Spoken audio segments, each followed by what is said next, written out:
what I do is a lot more than just chiropractic. My goal is to help the quality of people's lives in any fashion way in the name of healing and maintenance. A woman that was buying flowers for Valentine's Day, and everybody's buying these beautiful arrangements of roses, and this woman comes in, she goes, I don't want the rose petals, I just want the stems with the thorns. And the woman said, why would you want to do that? She said, because those thorns represent to me the times I've had difficulty with my spouse and that we've overcome. And those are the things that really made us closer together and made us who we are. So that's sort of, just think of the things I'm going to share with you as my thorns that I've gone through. This is sort of my story, and you can enjoy it and laugh at it because I laugh at it all the time.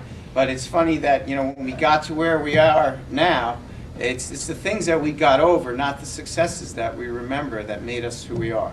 And any of you that come to me probably know that we go way beyond working with the nervous system. So that being said, let me go start my story way back to, I graduated Life Chiropractic College in Georgia in 1981, and my first job was with my former camp counselor, and we'll just call him Dr. S. And as I got out of school, he had an opening for an associate, so I was all excited to fill into this spot. And what happened was that I didn't get my license test till January, and I got out in September. So in the interim, he hired somebody else. Being one of the largest practices in the country, he was a consultant. He hooked me up with a guy in Lakewood who we'll call Dr. R. Well, Dr. R took me in, was all excited, and I was this passionate, dynamic guy that I just want to get my hands on patients and get started and do what I do. So I got my license. I start with Dr. R in Lakewood, and we doubled his practice in 3 months. So the guy's making a ton of money. Turns out to be a total wacko, and he's making so much money, and he's getting crazy with himself.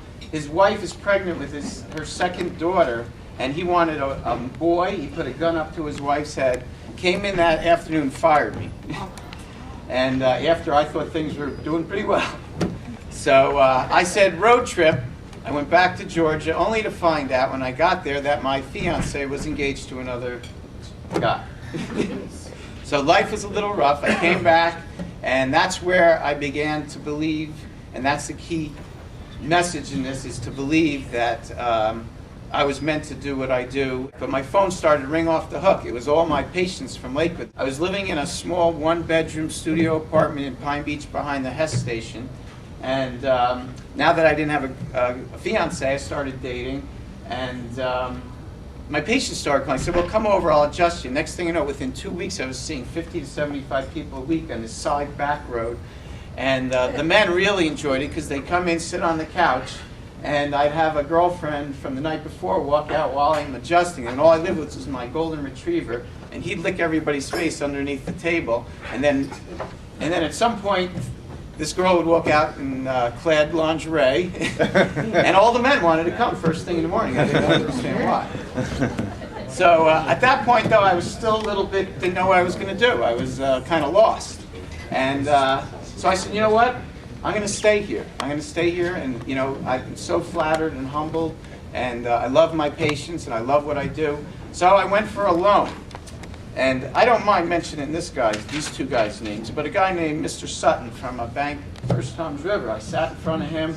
I was all cleaned up and ready to get a loan. He stood there before he even looked at my resume or my proposal. He said, "You'll never make it in Tom's River. You will never be successful. There's no room for chiropractors. What you guys do is quacks, and you should just, you know, go home and pick another profession." I was a little dejected at that point, and I couldn't get a loan because my whole family lived in Florida at this point. They had moved down there, so I didn't have a co-signer. Called a couple patients, and at this point now, I realized I wouldn't co-sign for somebody like myself at that point. So no money, no fiance. No practice, and but I said, you know what? I'm going to still believe. I'm going to keep the faith. I'm going to keep my belief because I know somehow it's going to be provided for because I know this is my destiny. Well, that next day I get something in the mail. It's a little pink letter that I got to pick up something at the post office, and it's a letter from my grandmother, and she left me some stocks and bonds for about $22,000. So I'm saying, oh, new attitude. So, young doctor, what do I want to do? I'm going to join clubs like this, right? I joined the Rotary. And you get to give a little craft talk your first time there. And I go, and I'm late with patients. I go in, and I'm the last one there. They're already on dessert. I sit down. They're having a turkey dinner. I grab, I have my turkey. I grab the gravy. I pour it on my turkey. I put it down. The guy across from me picks it up. It was his coffee. And nobody saw it, and I'm laughing my ass off. That was my first talk. Second talk that I ever did, and welcome to the world of speeches. I did a retirement nursing home, but was deceived by the patient who was a nurse. I just want you to come speak to some of our patients. You'll really didn't tell me really where it was, and these people are basically on their last ditch effort out. So the one girl sat in front of me had Tourette's syndrome and was cursing at me constantly. The other side, the guy had like a spitting pump. Everybody in the audience was in wheelchairs or on IVs. And I kid you not, somebody coded while I was talking. And the talk was on exercise. So we did finger exercises and turning our head as much as we could. And I struggled through it. But you know what? Perseverance always will lead you to success. 3 of the nurses there were so impressed that I made it through a talk. I don't think anybody ever made it through one. That they became my patients, and one of them is still my patient to this day. So that was my experience getting into it. Since then, I've had quite a few other experiences in business, and I know all of you have, and that's what makes you successful, and that's why you're still here, despite economy, despite family conditions, etc. If any of you have had these ridiculous suits against you, even though you're in the right, our lawyers here will tell you, you've got to fight them and you've got to defend yourself. We successfully made it through that.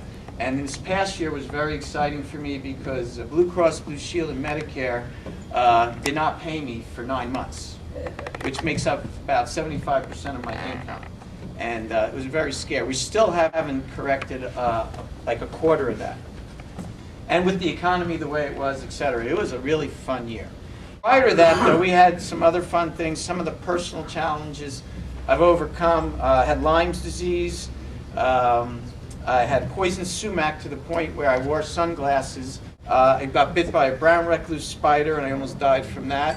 About a year after that, 2 bouts of walking pneumonia. I was buried in an avalanche, and 2-year-long divorce that pretty much left me broke at the time. And amongst all this, I've never missed a day of scheduled practice. So I worked with walking pneumonia and all that stuff, but I don't know how smart that was. But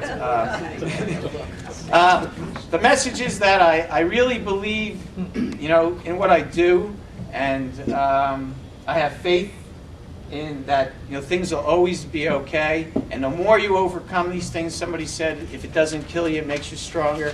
And I have to absolutely say that, as cliche as that is, we've all had experiences like that.